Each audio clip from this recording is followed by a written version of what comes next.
struggling because of this economic crisis. Women are fed up with the chaos and the division, and we are going to help flip Seminole County blue for Joe Biden. Joe is the only candidate who has a plan to beat COVID and get life back to normal. And he is the only candidate who has a plan to make sure our families have access to quality and affordable health care. And he's the only candidate who will build our economy back better. I could go on forever about why women are going to vote for Joe Biden, but I'm going to leave that to a woman who has known him the best, a lifelong educator who has always fought for our kids and our families, and a military mom who made our veterans and military families a priority in the White House. The next First Lady, Dr. Jill Biden.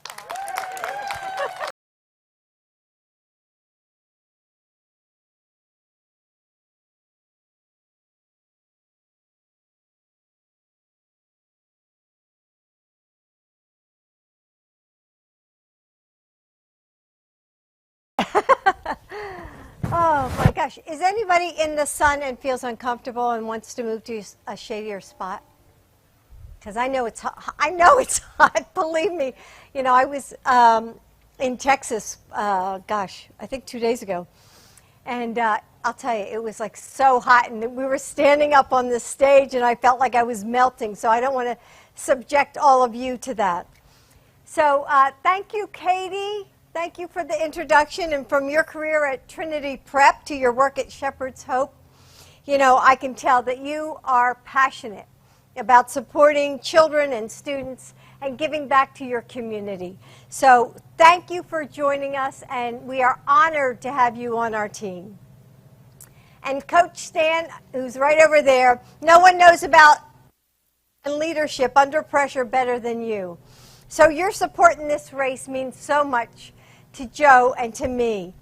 And Kim, I often say that educators are the best organizers, and I can tell that with your dedication and passion, you are proof of that. So thank you for hosting us at your beautiful home.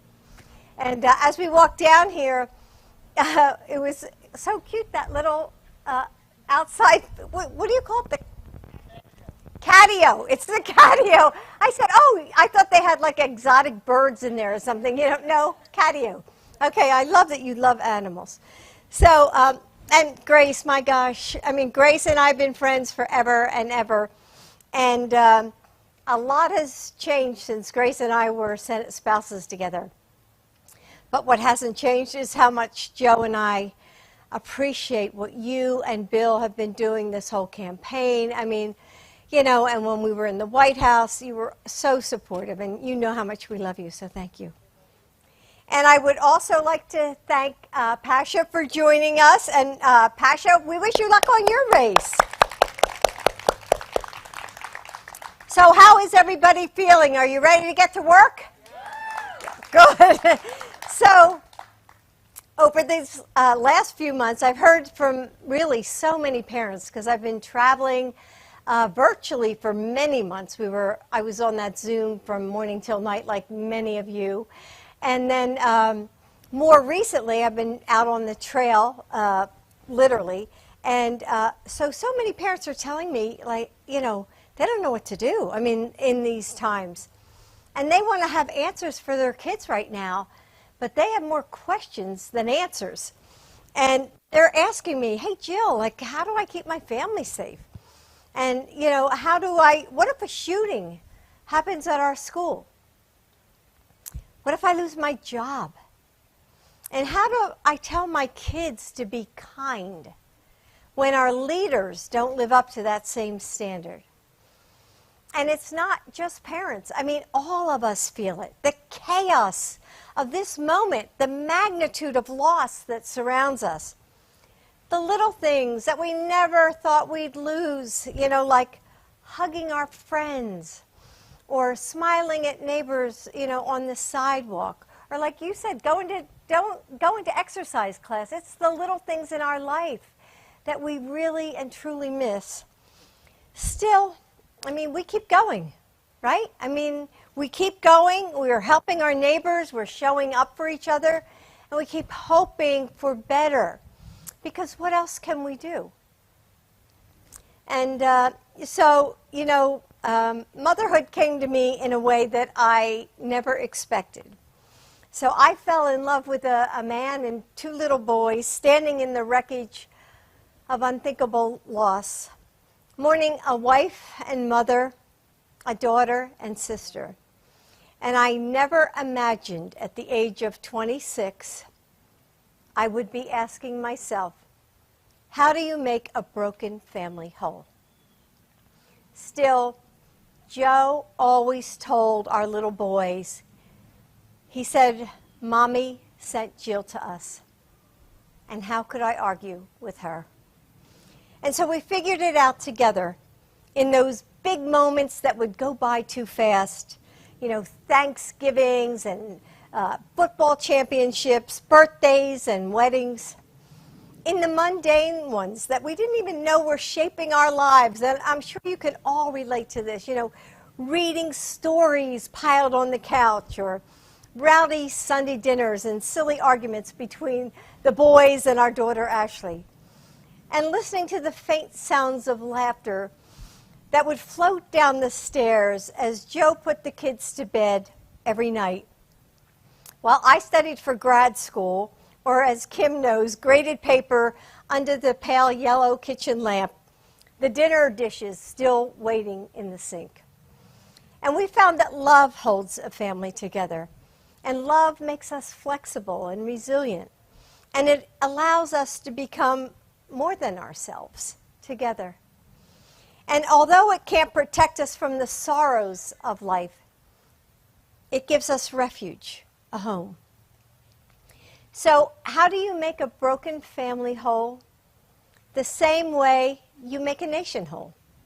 With love and understanding, with small acts of kindness, with bravery, with unwavering faith. You show up for each other in big ways and small ways, again and again. It's what so many of you are doing right now. You know, for your loved ones, for complete strangers, and for your neighborhoods. And that's especially true for women. Just look at those of you who are with us today fighting for your communities.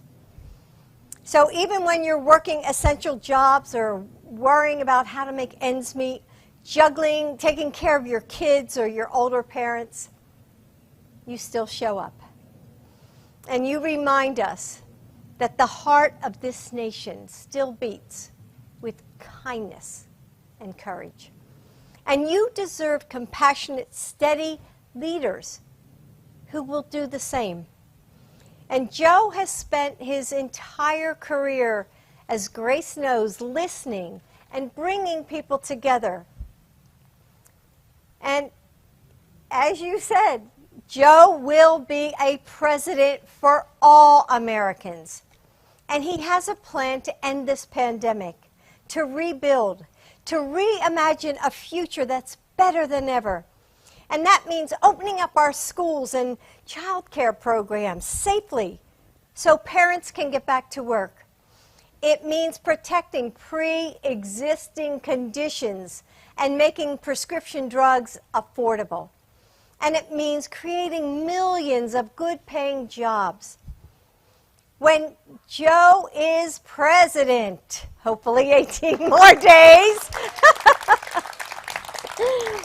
you won't read the news with tense shoulders or go to bed worrying about, oh my gosh, what is this government going to do? Because he's going to be the commander-in-chief who brings out our best, a president that our kids can look up to. Wouldn't that be a nice change? But he can't do it without you. Women know how to organize. We know how to fight for the people that we love, and we win elections. So far, we've had a ton of enthusiasm for vote by mail here in Florida. In fact, over 1 million, this is hard to believe, over 1 million Democrats have voted. That's amazing, really amazing. But early voting starts soon. Not soon enough, in my opinion. We have to keep pushing. So tell me, are you ready to vote? Let's make a plan today. Do not wait, and then get involved. I know you're busy. I mean, my gosh, we're all doing so much. We're taking care of our parents. We're taking care of our kids. We're doing Zooms. We're, making food and food and food. I mean, we're cooking like crazy. And I know you all are stretched too thin. But this election is too important. Then you cannot sit it out. There are no do-overs. We can't sit by and watch what happens. We have to decide what happens. One vote could be the difference between winning and losing a precinct. One precinct could win a state. And one state, this state of Florida, could decide our future for generations to come. So will you be that one vote? Will you join this movement? Will you show the world that our nation believes in justice and compassion and unity and leadership? Because sometimes I feel like the other nations of the world are looking at America and saying, what happened to you? What happened to you? So here's the big one.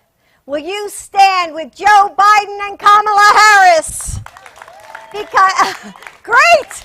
Because when you do, I know we're going to win. So thank you for all you're doing for your communities. Thank you for showing up right now today. And thank you for your faith in an idea that's bigger than all of us, that we're going to win. Women are going to do this because you have faith that we can do this together. Thank you. Thank you all. Thanks. Love you much. Thanks, everybody.